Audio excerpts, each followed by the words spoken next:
Hello everybody and welcome to the Boxing Locker. I am Matt Goddard, former professional boxer, now boxing coach, and today I'm going to be talking to you about the up and coming super middleweight clash between young gun and huge prospect in the world of boxing, David Benavidez, the guy everybody wants to see fighting Canelo, and now probably slightly older than he'd like to be, Demetrius Andrade. So, Andrade is 35 years old. David Benavidez is 26 years old, I believe. Now, you have two guys there that are very different ages. Benavidez, at what many would consider the prime of his life. He has youth on his side without question.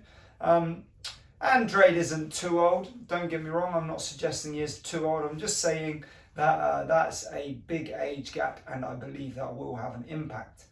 Now, let's go into the records. Andrade has a record of 32 wins, only 17 or 19,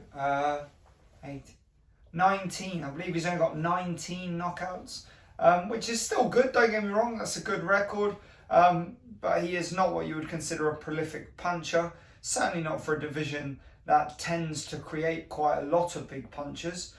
Historically and at the present time.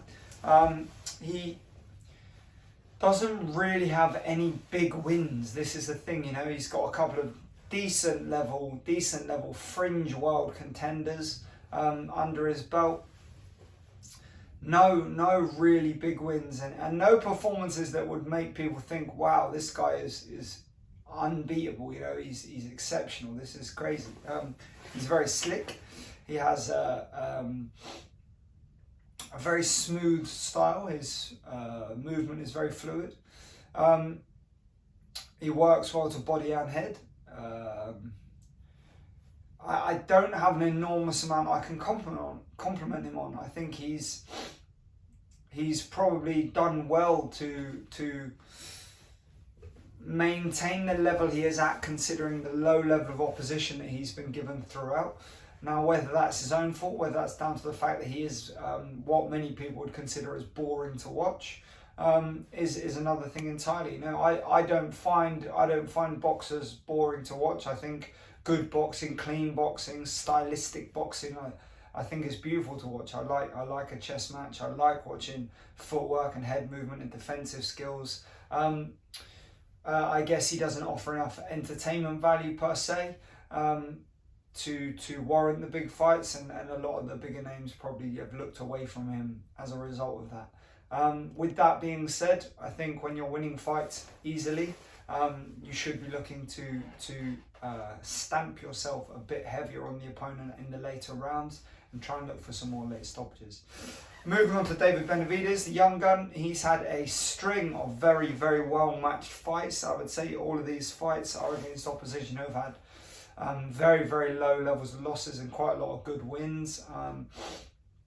His record is 27-0, 23 knockouts.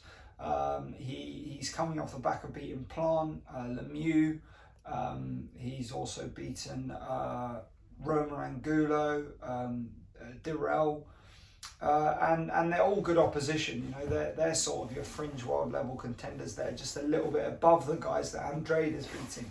And I think that's you've got to pay attention to that. I think in 5 fights less, Benavidez has boxed a much higher level of opposition overall, and I think that will tell on the day. Now, how do I think the fight will play out? I think Andrade will look to be awkward, look to be difficult to catch up, and I think he's going to get absolutely whitewashed. To be honest with you, I think.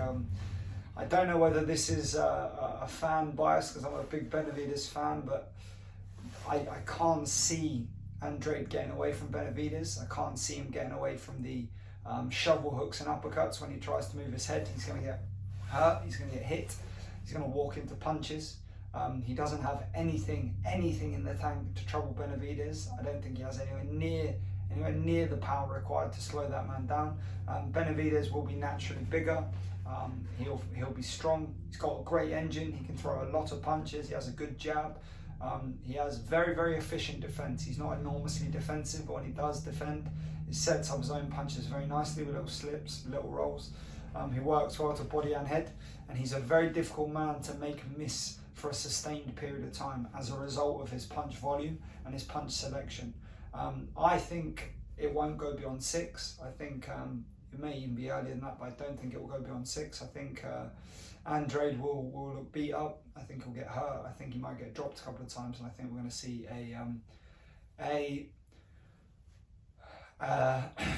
what would the best word be?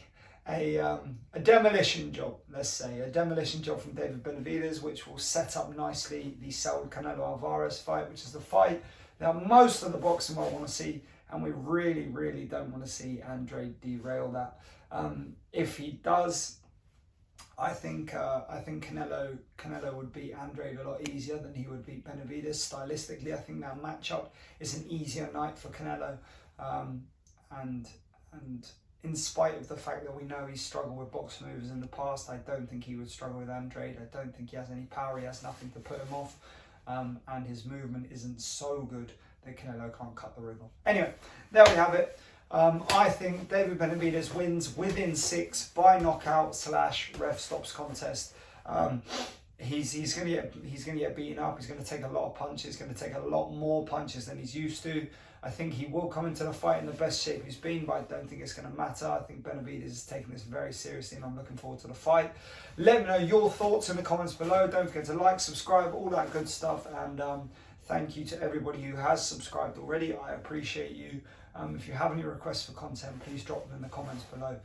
Any technical advice, anything you want to see me demonstrate to you, please do just say. Thanks everybody, have a great day.